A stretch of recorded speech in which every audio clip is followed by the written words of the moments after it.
Assalamualaikum warahmatullahi wabarakatuh. Berjumpa lagi dengan saya Siti Umi Fitriah, guru IPA SMP Negeri 8 Salatiga. Pada kesempatan kali ini saya ingin melanjutkan yaitu penjelasan tentang materi masih di bab 3 materi IPA kelas 7 SMP semester 1 ya. Untuk kali ini adalah bab 3 yaitu tentang klasifikasi benda, yaitu bagian 2 di mana materinya adalah unsur, senyawa dan campuran ya. Materi-materi kami ambil dari buku siswa terbitan Kemdikbud revisi tahun 2018 ya, dan revisi tahun 2017 dan 18 ya. Mari kita ikuti jalannya penjelasan materi yang ada di buku tersebut. Tetapi jangan lupa siapapun yang mengenal channel saya ya, dimanapun kalian berada, mohon kami minta dukungannya dengan cara like, komen, subscribe ya, boleh di-share ya kalau memang bermanfaat, agar kami tambah semangat dalam membuat video pembelajaran untuk siswa kami, terutama masih di masa pandemi ini ya. Kami ingatkan kepada siswaku dimanapun kalian berada, yang pertama yaitu selalu pakai masker ya. Yang kedua yaitu selalu mencuci tangan dengan hand sanitizer. Yang ketiga, selalu jaga jarak ya. Seperti itu dimanapun kalian berada. Mari kita ikuti penjelasan materi unsur, senyawa dan campuran. Untuk kompetensi dasar yaitu 3.3 menjelaskan konsep campuran zat tunggal ya, yang berupa unsur dan senyawa, sifat kimia, perubahan kimia, fisika dan sebagainya. Untuk kali ini yang kami soroti adalah hanya pada bagian ini ya. Ini menjelaskan perbedaan unsur, senyawa dan campuran. Kemudian untuk 4.3 ini mohon maaf sekali ya, kompetensi keterampilan belum bisa kami laksanakan karena masih di masa pandemi COVID-19 ya. Makanya kita selalu berdoa agar pandemi COVID-19 itu segera pergi dari bumi Indonesia sehingga kita bisa bertatap muka seperti biasanya, tidak ada masalah ya. Kita lanjutkan. Kita yang pertama yaitu unsur ya. Unsur sendiri itu adalah ini, merupakan zat tunggal yang tidak dapat dibagi lagi menjadi bagian yang lebih sederhana dan akan tetap mempertahankan karakteristik asli dari unsur tersebut. Contohnya sebongkah emas, apabila dibagi terus-menerus ya akan menjadi emas. Cuma ukurannya saja yang berbeda, dari ukuran besar menjadi ukuran kecil. Sepotong besi juga sama. Besi yang tadinya besar dipotong-potong kecil, ya cuma bagian terkecilnya hanya berupa atom besi ya. Banyak sekali unsur yang ada di alam dapat kita jumpai dalam kehidupan sehari-hari. Contohnya besi, timah, seng, tembaga, dan nikel ya. Ini ya, untuk unsur sendiri itu apa? Ya ini ya, unsur adalah merupakan zat tunggal yang tidak dapat diuraikan lagi menjadi zat yang lebih sederhana dengan proses kimia biasa. Dan bagian terkecil dari unsur itu biasa disebut dengan atom ya. Kita lanjutkan. Kemudian unsur di alam dibagi menjadi 2, yaitu unsur logam dan non logam. Untuk unsur logam ini ada tembaga ya, dinotasikan dengan Cu, aluminium Al, air raksa Hg, magnesium Mg, besi Fe, emas Au ya, dan seng Zn, itu yang logam. Kemudian yang non logam contohnya adalah oksigen, karbon ya, belerang, klor, nitrogen dan sebagainya. Nah, untuk tabelnya sendiri ini ada di buku paket siswa ya. Contohnya di sini unsur logam dan lambangnya ya. Aluminium Al, aurum Au, argentum perak ya, Ag ya. Aluminium emas perak. Kemudian kalsium Ca, tembaga Cu, besi Fe, natrium Na, timbal Pb, dan timah adalah Sn ya. Sedangkan unsur non-logam adalah contohnya ini oksigen O, hidrogen H, karbon C, belerang S, nitrogen N, iodin I.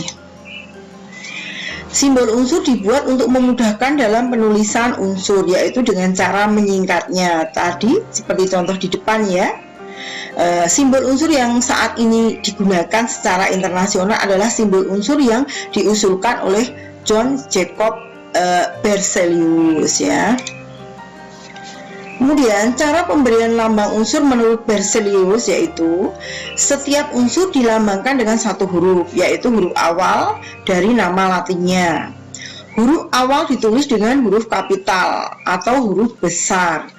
Untuk unsur yang memiliki huruf awal sama diberikan satu huruf kecil dari nama unsur tersebut. Contohnya karbon, nah C ya, kalsium ya, ini dilambangkan dengan, kan tidak mungkin C, sehingga di sini diambil A-nya, sehingga unsur kalsium lambangnya adalah Ca, A-nya harus huruf kecil. Sedangkan penulisan unsur sendiri itu ada 3, monoatom, artinya apa? Mono satu ya, besi lambangnya Fe. Kemudian tembaga Cu, karbon C1 ya, C-nya hanya 1, emas Au dan sebagainya. Kemudian yang 2 ya, di atom ya, jumlahnya itu 2, H2, O2, N2, F2, Cl2, Br2, I atau zodium 2. Dan ada lagi yaitu tetra, P4 atau fosfor ya, fosfor 4. Ini cara penulisannya. Kemudian unsur sendiri itu dapat kita simpulkan sebagai apa? Zat tunggal paling sederhana, tidak dapat diuraikan lagi, terbentuk dari ini ya, terbentuk dari atau membentuk senyawa secara reaksi, kan kumpulan-kumpulan dari unsur saling berikatan membentuk yang namanya senyawa. Kemudian minimal terdiri dari satu jenis, tidak minimal, memang terdiri dari satu jenis atom saja. Contohnya tadi C, ya udah, karbon itu hanya satu jenis, tidak ada yang lain. O2 ya, O-nya kan oksigen juga sejenis dan sebagainya. Nah, di itu ya, tabel periodik unsur nanti akan kita pelajari di SMA di pelajaran kimia ya. Kalau untuk SMP cukup diketahui karena sebagai dasar saja. Ini ya, tabel periodik ini ada pembagiannya, ada yang biru ini logam, yang mendekati kuning itu semi logam ya, ini tahu berarti ya. Kemudian ada non logam itu yang ini kuning ya. Nah, untuk penjelasannya lebih jauh ini ya, unsur-unsur tersebut selanjutnya disusun dalam bentuk sistem periodik unsur seperti ditunjukkan pada gambar 3.7 ini ya. Unsur-unsur non-logam terletak di bagian kanan atas diberi simbol warna kuning. Nah, itu unsur semilogam diberi warna coklat. Nah, ini di antara warna biru dan kuning ya. Nah, kemudian unsur-unsur logam terletak bagian kiri bawah diberi simbol warna biru. Nah, ini ya, sudah selesai. Sekarang kita bahas perbedaan unsur logam dan non logam. Ya, ini ya, logam non logam. Logam berwujud padat pada suhu kamar kecuali raksa, dapat ditempa dan dapat direnggangkan, konduktor listrik dan panas yang baik kalau logam. Kemudian kalau non logam apa? Ada yang berwujud padat, cair, dan gas.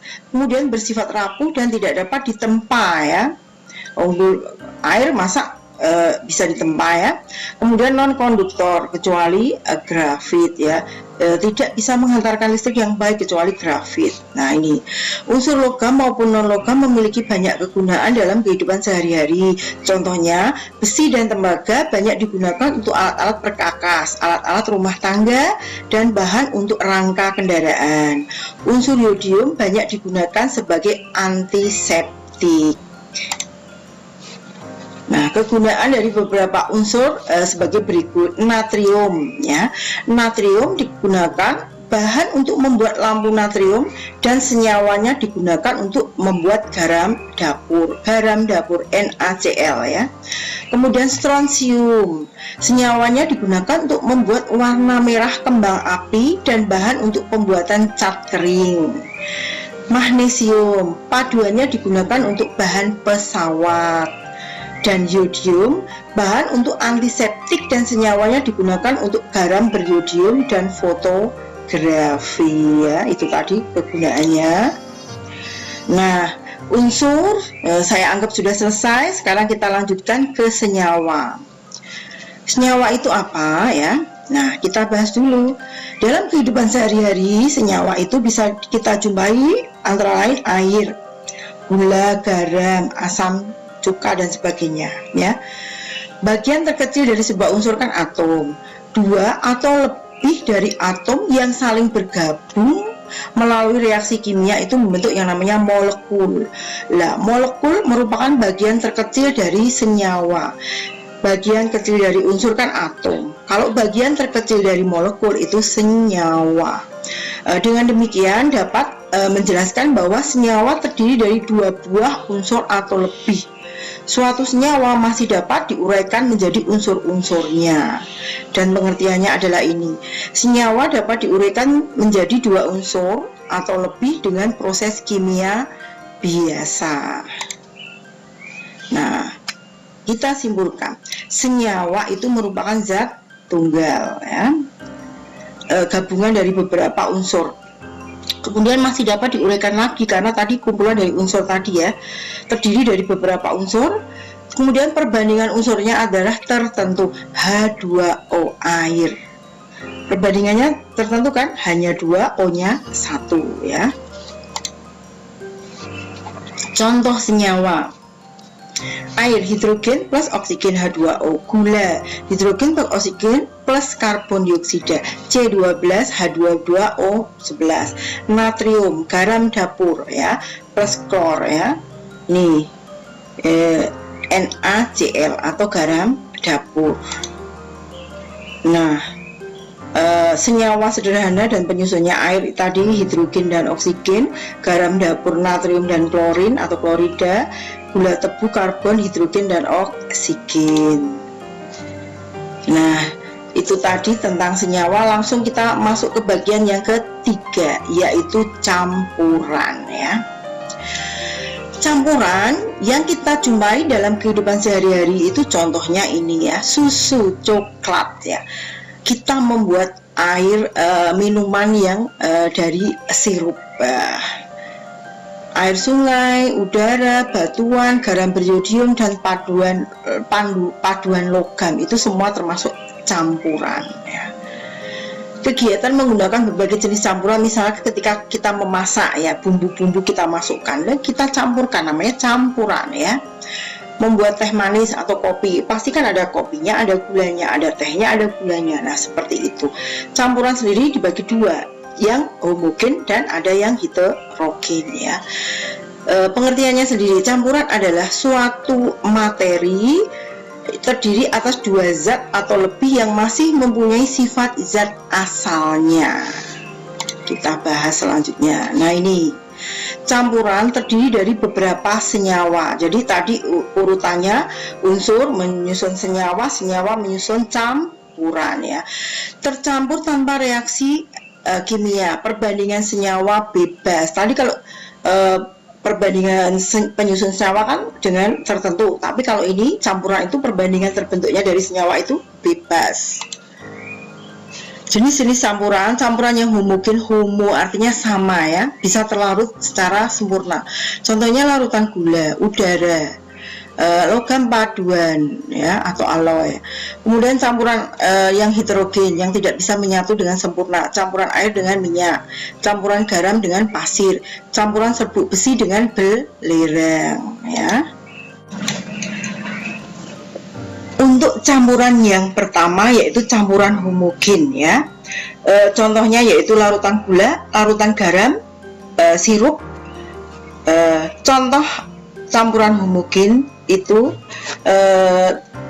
misalkan larutan gula. Nah, kita sudah tidak dapat membedakan lagi zat-zat penyusun larutan gula ketika antara gula dan air itu kita aduk dan bercampur menjadi satu.